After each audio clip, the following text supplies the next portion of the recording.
So 2025 is shaping up to be a pivotal year for Ukraine's military. It is a year that could define their future trajectory. Now, while Ukraine is not at risk of being completely overrun by the Russians, it is still far from achieving victory. At this point, honest assessments from experts like Tatarigami and Michael Kaufman are necessary, even if they are critical of the Ukrainian military. We must remember that Ukraine is still confronting and reforming a military built on Soviet-Russian systems, which, as we've seen, are inherently flawed. Thus, we cannot ignore Ukraine's systemic shortcomings. The initial wave of enthusiasm that saw hundreds of thousands of Ukrainian volunteers defending their homeland in 2022 has given way to a reluctance and disillusionment. By 2024, many citizens avoided military service, driven by fears of poor leadership, inadequate planning, and relentless frontline demands. At this point in the war, infantry roles are particularly unappealing, given the grueling conditions, extended tours, and high risk of injury, trauma, or death. Within the infantry ranks, exhaustion and desperation have led to increased desertions. Some who volunteered in 2022 still find themselves trapped in unending service with no clear path to demobilization. All of this is leading to a shortage of combat-ready personnel, causing a cascading crisis not only on the front lines, but also in the rear. Military commanders desperate to fill gaps have reassigned support personnel, medical teams, drone operators, and logisticians into combat roles for which they are untrained. This not only weakens critical support functions that are absolutely necessary, but it also frustrates seasoned veterans on the front line while discouraging new recruits who fear they will end up on the front lines regardless of their skill set or intentions. Now, I want to make one thing clear. Assessments such as this one, while necessary, are not an indication of absolute failure. Russia will undoubtedly exploit these challenges, portraying them as a lack of national will, but that could not be further from the truth. The reality is, no nation, not even the United States, can sustain a prolonged war of attrition like we are seeing in Ukraine with volunteer forces alone.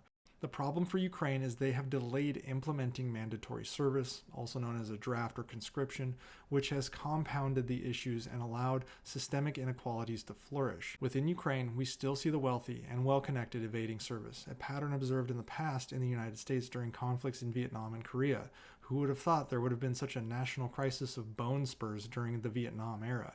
But when you approach mobilization like this, the burden disproportionately falls on vulnerable populations, which undermines morale and societal cohesion. Society recognizes the inequality and becomes angry that not everyone is sharing the burden of war. The roots of these challenges in Ukraine run deep. Following independence from the Soviet Union, Ukraine was left without a system capable of large-scale mobilization. When compounded by leadership deficiencies, which are lingering relics of the Soviet era, the problem grows exponentially. Many of Ukraine's current senior officers rose to power during a period marked by corruption, downsizing, and stagnant careers, which has left them ill-equipped for the demands of modern warfare. Sure, there are a few exceptions. One example is General Drapati, who rose through the ranks based on merit and battlefield success dating back to 2014 and Russia's initial invasion into the Donbass.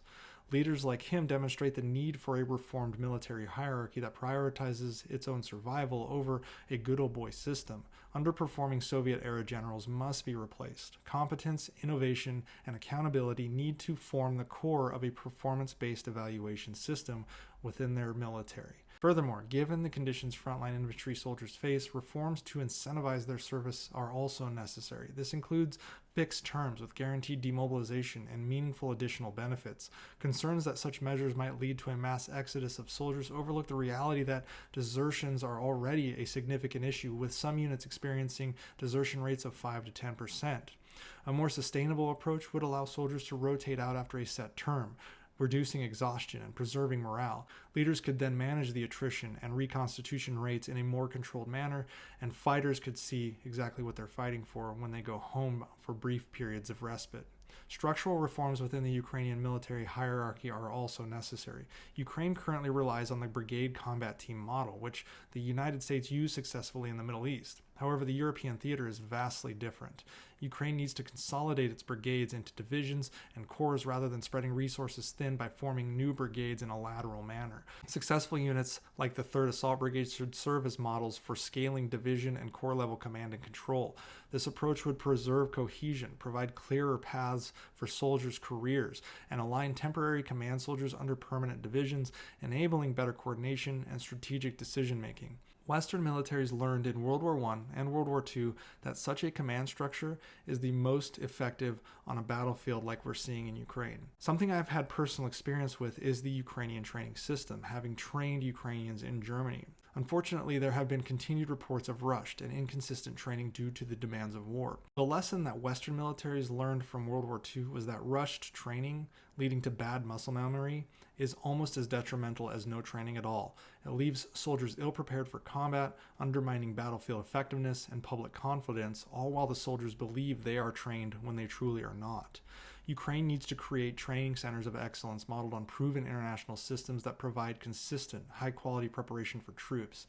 Examples already exist, such as the Joint Multinational Readiness Center and the National Training Center within the U.S. Army. Ukraine could also scale successful training programs developed by some high-performing brigade. Additionally, long-term support for veterans is crucial. Years of mismanagement in Ukraine have eroded trust and created skepticism, but addressing this with tangible improvements in care and benefits could be vital for soldiers who need to believe their sacrifices will be recognized and supported both during and after their service. This is a lesson the United States has had to learn the hard way, from Vietnam to Shinseki.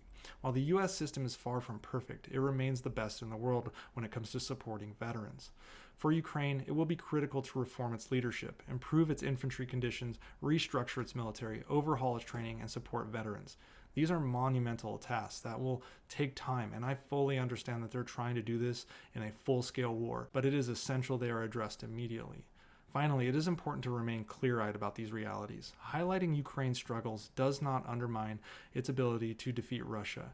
It does not make me believe that they cannot defeat Russia, but it underscores the necessity of addressing these challenges to ensure long-term success. Despite its larger manpower base, Russia faces exponentially worse systemic issues, propped up only by its willingness to exploit a larger population for short-term gains. Ukraine's path is harder, but its commitment to democratic principles and systemic reform gives it a foundation for enduring strength that will outlast Russia's.